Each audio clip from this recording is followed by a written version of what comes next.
What is old is new. On the 12th of September, Russian journalist Alexander Kots shared a photograph of a recoilless gun mounted on a drone.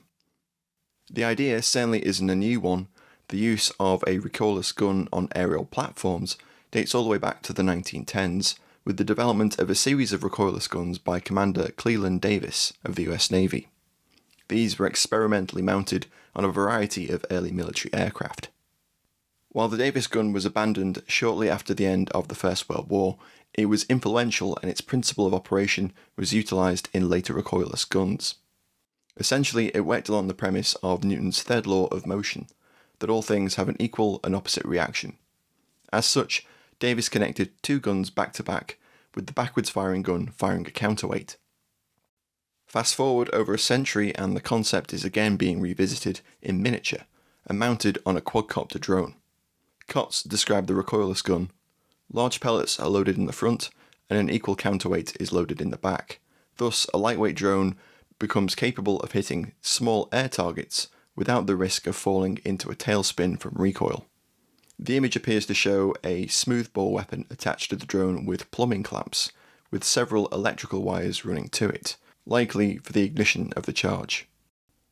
The developer of the drone, the chief engineer of the Russian company BRT, shared Kots's post commenting, "Our bazooka has hit the news.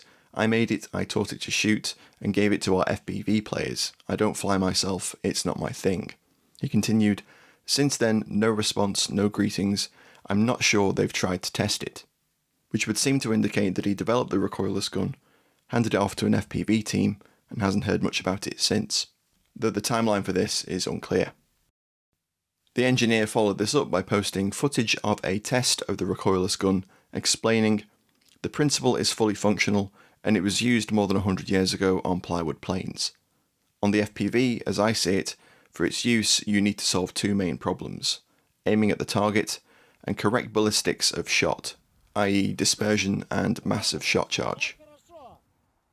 In the video, the engineer exclaims, "Both ways fired just fine," with the grass in front of both barrels clearly impacted by the test.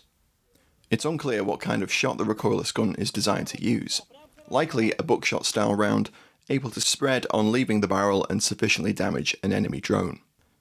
It appears that the bazooka may not yet have been tested or used in the field, but it's an interesting design mitigating one of the major factors of firing a weapon from a drone: recoil. However, the recoilless gun has a number of drawbacks as well. While the gun allows the drone to engage another drone kinetically without having to fly into it, the gun only has one shot, which magnifies the difficulty of scoring a hit when aiming is difficult. It's clear, however, that the evolution of drone warfare in Ukraine is continuing at pace, with recent efforts by both sides to mount AK pattern rifles to drones and the increasing number of drone versus drone engagements.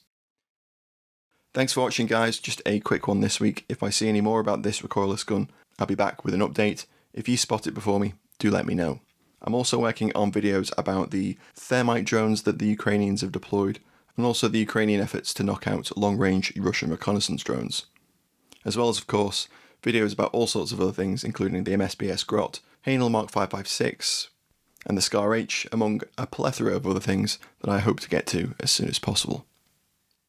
Thanks again for watching. If you like this, please do comment, like the video, subscribe if you haven't already, and if you want to, consider supporting us via Patreon or check out the History of Weapons and War app.